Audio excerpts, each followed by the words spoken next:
وَلَقَدْ يَسَّرْنَا الْقُرْآنَ لِلذِّكْرِ فَهَلْ مِن مُدَّكِرٍ۔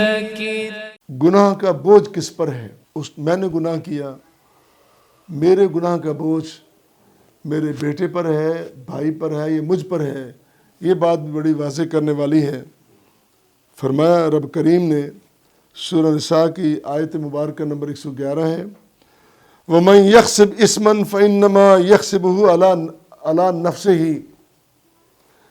کوئی کمائی کرتا ہے، گناہوں کی کمائی، ایک ہوتا ہے نفع کمانا، کاروبار میں منافع کمانا، یہاں لفظ کمائی بولا، گناہ کماتا ہے، اس گناہ کا بوجھ یکسبہ علی نفسہ، اپنے بوجھ پہ ڈالتا ہے، کسی پر بوجھ نہیں۔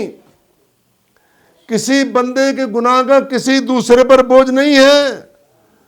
دوسری جگہ اعلان کر کے واضح کر دیا، لا تزر وازرۃ وزر اخری۔ ان گناہوں کے بوجھ کو کل قیامت کے دن جب اٹھایا جائے گا، کوئی دوسرا کسی کے بوجھ کو نہیں اٹھائے گا۔ لا تزر وازرۃ وزر اخری، اپنا بوجھ آپ اٹھانا ہوگا۔ وہ دن ایسا ہے، یہ رشتے، یہ محبت کے رشتے، یہ چاہت کے رشتے، یہ قربانیوں کے رشتے صرف یہیں رہ گئے۔ وہ ایسا وقت، مشکل وقت ہوگا۔ رب نفسی رب نفسی، یوم یفر المرء من اخیہ و امی و ابی و صاحبتی و بنی۔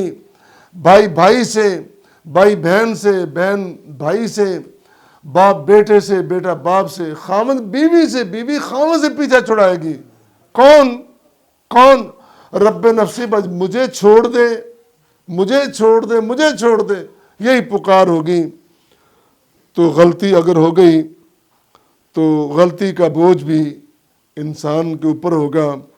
اللہ نے فرمایا ہم نے آپ کو باتیں سکھا دی ہیں، اے رسول کریم صلی اللہ علیہ وسلم، ہم نے آپ کو باتیں سکھا دی ہیں۔ وَعَلَّمَكَ مَا لَمْ تَكُنْ تَعْلَمْ، آپ کو معلوم، اللہ کس کو کہہ رہا ہے؟ نبی کو۔ اے میرے حبیب، آپ کو نہیں پتا تھا، ہم نے سکھا دیا آپ کو، اب پوری امت کو سکھا دیں۔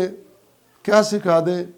کہ بوجھ گناہوں کا اپنے اوپر ہوگا، اور اللہ تعالیٰ نے فضل کر دیا ہے، وَلَوْلَا فَضْلُ اللَّهِ عَلَيْكَ وَرَحْمَتُهُ لَحَمَّتْ طَائِفَةٌ مِّنْهُمْ أَن يُضِلُّوكَ وَمَا يُضِلُّونَ إِلَّا أَنفُسَهُمْ۔ اے نبی کریم، یہ جتنے دشمن ہیں یہ چاہتے ہیں کہ آپ کو ناکام کر دیں۔ اگر اللہ کا فضل نہ ہوتا تو شاید یہ اپنے ارادے میں کامیاب ہو جاتے، لیکن آپ پر اللہ کا فضل، اور اللہ کے فضل و کرم سے امت پر بھی اللہ کا فضل ہے۔ اللہ ہمیں ان احکام کو صحیح معنوں میں، صحیح روشنی میں سمجھنے، عمل کرنے کی توفیق عطا فرمائے۔